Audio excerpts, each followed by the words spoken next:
आणि आज संसदेचं विशेष अधिवेशन आता सुरू होते। थेट जाऊयात लोकसभेमध्ये।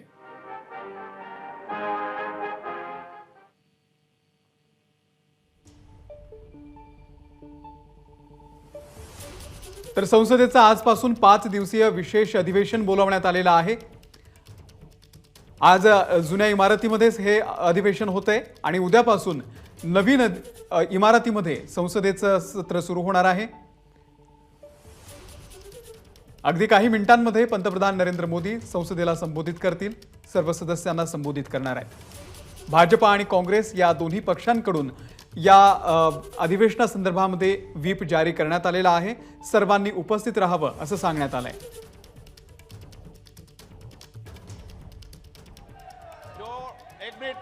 एक सेकंड प्लीज, एक सेकंड बैठिए, एक सेकंड, एक मिनट, एक सेकंड प्लीज, एक सेकंड प्लीज, एक सेकंड प्लीज, एक प्लीज प्लीज प्लीज माननीय सदस्य प्लीज प्लीज प्लीज चुप। माननीय सदस्यगण एक minute please, please sit down, please sit down, please sit down. Control मेरे पास है, प्लीज सिट डाउन, प्लीज। एक मिनट, एक मिनट। माननीय सदस्यगण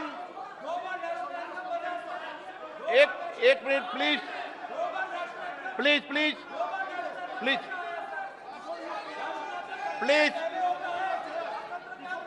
प्लीज।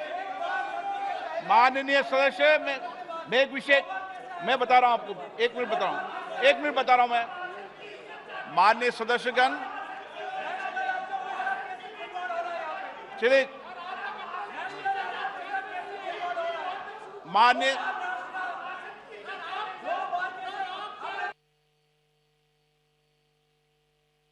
जो एक minute please please please please, हाँ हाँ प्लीज बैठ, प्लीज बैठो, व्यवस्था दे रहा हूं, प्लीज बैठो, व्यवस्था दे रहा हूं मैं, प्लीज प्लीज बैठिए, व्यवस्था दे रहा हूं प्लीज।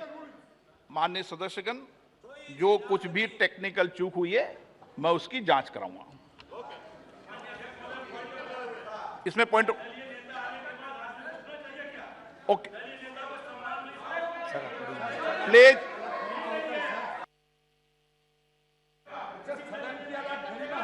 प्लीज मैंने व्यवस्था दे दी है, इतनी बड़ी व्यवस्था दे दी है मैंने, चूक ना, जो टेक्निकल चूक हुई है उसको मैंने बता दिया ना। ये इलेक्ट्रॉनिक टेक्निक चूक है भाई, प्लीज ओके प्लीज। अब क्या तरीका है? नो, माननीय सदस्य, मैंने सारी बात, एक मिनट, आप बैठिए, प्लीज बैठिए, प्लीज बैठिए, प्लीज बैठिए। मैंने पूर्व में भी कह दिया है, सारे विषय को मेरे संज्ञान में आपने ला दिया है।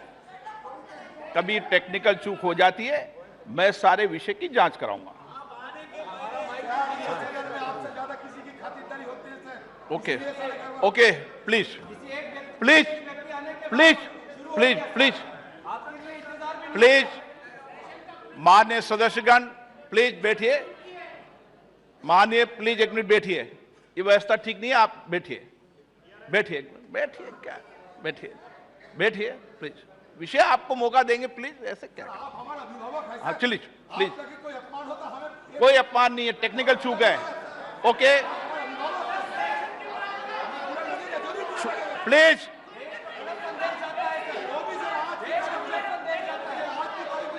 प्लीज प्लीज, आप सदन के नेता ऐसे मत करिए, मैंने इतनी व्यवस्था दे दी, प्लीज प्लीज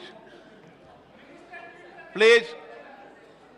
माननीय सदस्यगण, नई दिल्ली में G20 शिखर सम्मेलन के सफल आयोजन के लिए पूरे देश को बधाई देते हुए मुझे बेहद खुशी है भरी है। इस आयोजन की सफलता ने प्रत्येक भारतीय को गर्व से भर दिया है।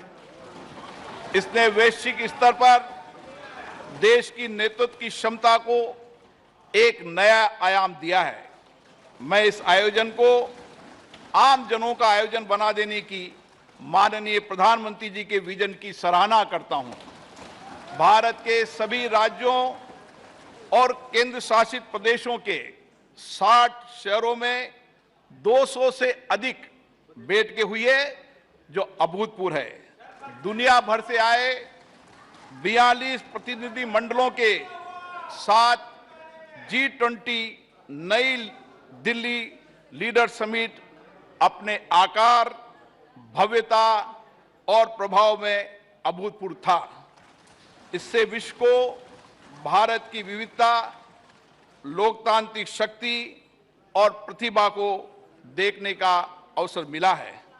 भारत की G20 की अध्यक्षता समावेशी, आकांक्षी, कार्य उन्मुख, निर्णायक और जन केंद्रित रही है।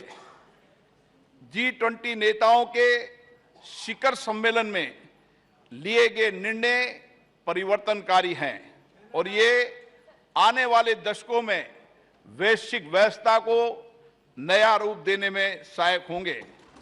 माननीय प्रधानमंत्री जी के विजन और मार्गदर्शन में G20 नई दिल्ली लीडर्स समिट घोषणा पत्र को सर्वसम्मति से अपनाया गया और संवेदनशील मुद्दों पर भी सबकी सहमति बनी। विश्व स्तर पर यह स्वीकार किया गया है कि भारत के नेतृत्व एवं सक्रिय प्रयासों के कारण वैश्विक उत्तर दक्षिण के बीच दूरी के पाटने और पूर्व पश्चिम ध्रुवीकरण को नियंत्रित करने में सफलता मिली है। ये विश्व में भारत के ऊंचे कद और बढ़ती प्रतिष्ठा तथा इस सरकार द्वारा पिछले 9 वर्षों में किए गए कार्यों को दर्शाता है। माननीय प्रधानमंत्री जी के नेतृत्व में भारत को जो वैश्विक सद्भावना प्राप्त हुए, ये उसी का प्रमाण है। ये इस बात की भी स्वीकृति है कि कई प्रकार के विभाजनों से ग्रस्त विश्व में भारत शांति और संयम की आवाज है। भारत की अध्यक्षता में ग्लोबल साउथ की आवाज को G20 की चर्चा के केंद्र में लाने में महत्वपूर्ण भूमिका निभाई है। अपनी अध्यक्षता की शुरुआत में भारत ने जनवरी 2023 में voice of the global south शिखर सम्मेलन की मेजबानी की, जिसमें 125 देशों के नेतृत्व ने भाग लिया। ग्लोबल साउथ के देशों की प्राथमिकताओं और अपेक्षाओं को G20 एजेंडे में शामिल किया गया। शिखर सम्मेलन की घोषणा में निर्धनता उन्मूलन, जलवायु वित्त, ऋण संबंधी समस्याओं से निपटने, खाद्य सुरक्षा, स्वास्थ्य सुरक्षा, डिजिटल बुनियादी ढांचे के विकास सहित विकासशील देशों के हितों से संबंधित विषयों को प्रमुखता दी गई। माननीय प्रधानमंत्री जी की पहल के कारण अफ्रीकी संघ को G20 के स्थायी सदस्य के रूप में स्वीकार करने का ऐतिहासिक निर्णय लिया गया। विश्व के शीर्ष नेतृत्व को राजघाट पर राष्ट्रपिता महात्मा गांधी को सम्मान देते देखना एक अद्भुत दृश्य था।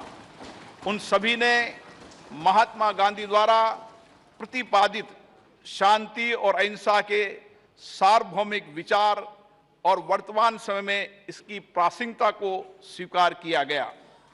माननीय प्रधानमंत्री जी ने संयुक्त अंतर्राष्ट्रीय संस्थानों में सुधार करने, उसमें समय के अनुसार बदलाव लाने का पुरजोर समर्थन किया। इस विभाजित विश्व में स्थिरता, वृद्धि और विकास सुनिश्चित करने के लिए वास्तविक बहुपक्षवाद के लिए यह महत्वपूर्ण है। माननीय सदस्यगण, G20 का दृष्टिकोण अर्थ केंद्रित न होकर अब व्यापक रूप से मानव केंद्रित हो गया है। सतत विकास लक्ष्यों को साकार करने, अंतर्राष्ट्रीय वित्तीय संस्थानों में सुधार करने, डिजिटल सार्वजनिक बुनियादी ढांचे की स्थापना करने, हरित विकास समझौतों को प्रोत्साहित करने, महिलाओं के नेतृत्व के विकास को प्रोत्साहित करने, डिजिटल स्वास्थ्य पर वैश्विक पहल करने, पारंपरिक चिकित्सा की भूमिका को मान्यता दिए जाने जैसे विषयों को प्राथमिकता दी गई, वह सराहनीय है। G20 शिखर सम्मेलन के प्रमुख परिणामों में अंतर्राष्ट्रीय अर्थव्यवस्थाओं को अधिक सक्रिय करना, विकास के लिए अधिक संसाधनों की उपलब्धता, पर्यटन का विस्तार, विश्व स्तर पर कार्य के अवसर, मोटे अनाज के उत्पादन और उपभोग के माध्यम से सुदृढ़ खाद्य सुरक्षा, कौशल की कमी और गतिशीलता की समस्या का समाधान करना, ग्लोबल वैल्यू चेन की मैपिंग, MSME की सहायता करना और जैव ईंधन के लिए प्रतिबद्धता शामिल है। इनका लाभ पूरे देश को प्राप्त होगा। शिखर सम्मेलन के दौरान भारत मध्य पूर्व यूरोप आर्थिक कॉरिडोर और वैश्विक जैव ईंधन गठबंधन का शुभारंभ अत्यंत महत्वपूर्ण है।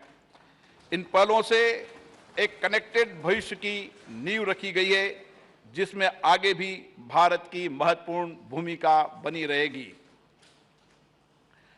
पर्यावरण समर्थन के लिए लाइफ संबंधी उच्च स्तरीय सिद्धांतों को अंगीकृत किए जाने और जलवायु संबंधी लक्ष्यों को पूरा करने के लिए जलवायु वित्त और निवेश में बड़े पैमाने पर वृद्धि की आवश्यकता को विकसित देशों द्वारा स्वीकार किए जाने से इस क्षेत्र में भारत का नेतृत्व स्पष्ट रूप से प्रदर्शित हुआ है। भारत की अध्यक्षता में महिलाओं और आपदा जोखिम को कम किए जाने के बारे में G20 कार्य समूह के गठन के साथ साथ स्टार्टअप पर एक नए G20 की स्थापना के रूप में नई उपलब्धि दर्ज की गई है। खाद्य सुरक्षा के संबंध में डेक्कन उच्च स्तरीय पहल, भूमि संबंधी पहल पर गांधीनगर रोड मैप, पर्यटन के विषय पर गोवा रोड मैप, नीली और महासागरीय अर्थव्यवस्था पर चेन्नई उच्च स्तरीय पहल और काशी सांस्कृतिक पथ से आने वाले समय में विभिन्न क्षेत्रों में विश्व का मार्गदर्शन होगा और हमारे देश गौरवान्वित होंगे। अगले माह हमारी संसद को हमारे G20 अध्यक्षता के क्रम में पार्लियामेंट P20 फोरम की मेजबानी करने का सम्मान मिलेगा। मैं इस प्रतिष्ठित सभा के प्रत्येक मान्य सदस्यों से अनुरोध करता हूं कि वे लोकतंत्र की जननी भारत की भूमि पर पूरे विश्व का स्वागत करने और वसुदेव कुटुंबकम, एक पृथ्वी एक परिवार एक भविष्य के मिशन को आगे बढ़ाने में शामिल हो। मुझे विश्वास है ये सभा इस ऐतिहासिक उपलब्धि पर माननीय प्रधानमंत्री जी के नेतृत्व की सराहना करने, भारत के लोगों को उत्साह बढ़ाने और सभी संगठनों और व्यक्तियों के योगदान को सराहना करने में मेरा साथ देगी। श्री सुनील कुमार सिंह,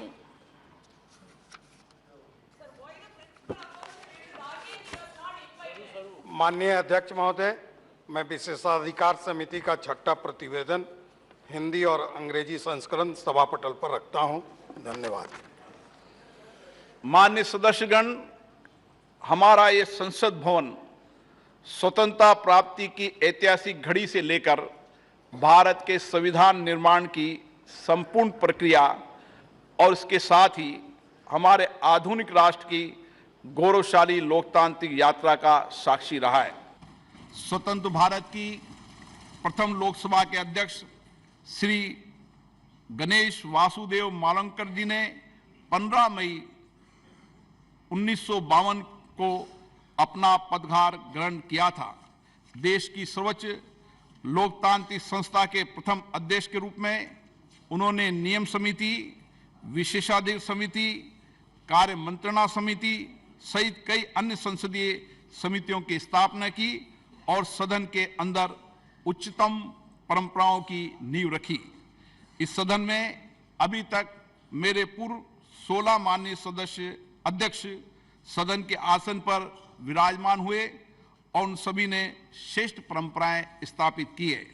माननीय सदस्यगण, इस कक्ष के माध्यम से अब तक 15 माननीय प्रधानमंत्रियों का नेतृत्व प्राप्त हुआ। उन सभी ने अपने विचारों और कार्यों से देश की दशा और दिशा तय की है। माननीय सदस्यगण, ये सदन संवाद संस्कृति का जीवंत प्रतीक रहा है। विभिन्न दलों के बीच सहमति असहमति के बीच पिछले 75 वर्षों में देश हित में सामूहिकता से निर्णय लिए गए। संसदीय विचार विमर्श की पद्धति से देश की जनता के जीवन में सामाजिक आर्थिक बदलाव के लिए कानून बनाए गए। आपदा और संकट के समय सदन ने एकजुटता और प्रतिबद्धता से उसका सामना किया।